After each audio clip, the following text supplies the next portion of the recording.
What about the Digital ID Act 2024, Section 74? Are you a lawyer, Mitchell? Clearly states that using a digital ID is voluntary, but under the new WA Firearms Act 2024, firearm owners are being told they must use MyGov or MyID. Yes, this is an issue.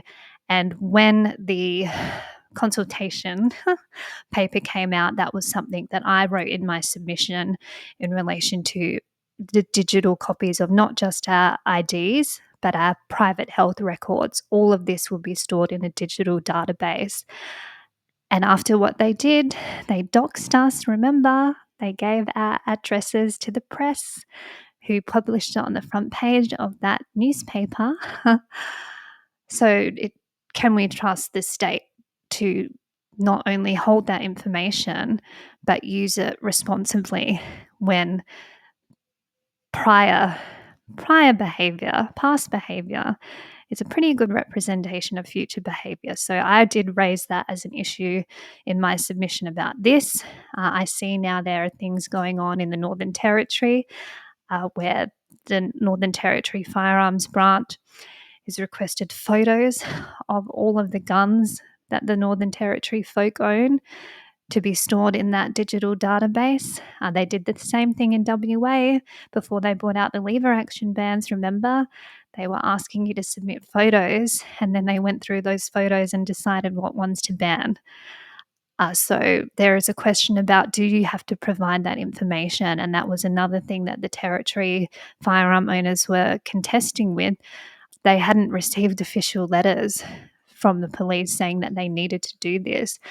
And you have to have that official request. It cannot just be a Facebook post from the police saying you need to send in photos of your guns. No, this is sensitive, personal, private property and information that you're requesting from us. You ask us officially, and then that's the time when you can go to the lawyers and say, do we have to comply with this? In WA, there's no Privacy Act, which is how they got around doxing us. There is no state-based Privacy Act. And from what the legal side of town, when they looked at the doxing incident, they couldn't find any challenges from what I've heard. That was not my lawyers.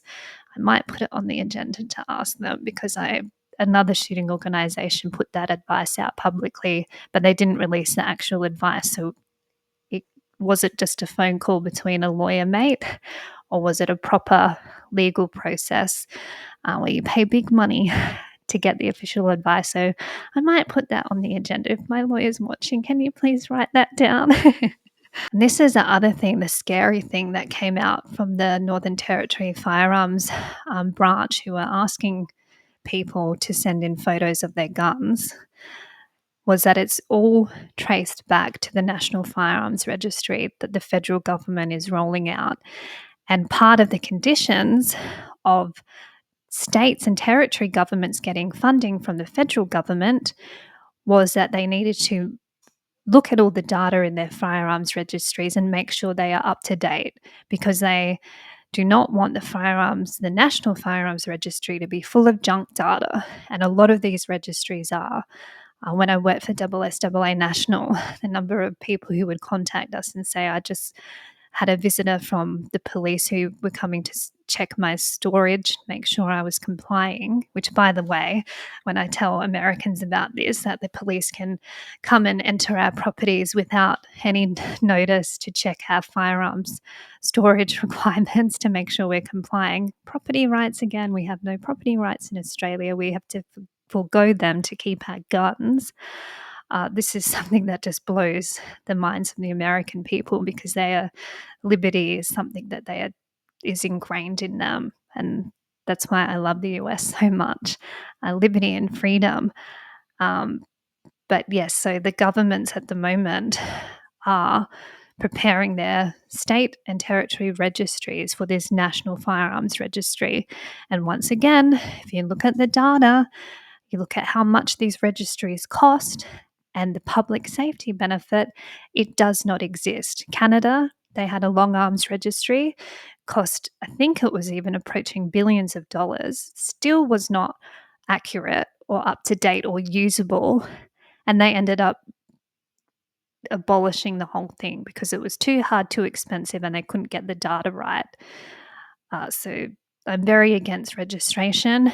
I believe that all the authorities need to know, if they even need to know that, is that you are a firearm owner. They do not need to know what you have, where it's stored, or what you use it for. The fact that you are a firearm owner should be all the information they need, if they even need to know that, which is a conversation for another time.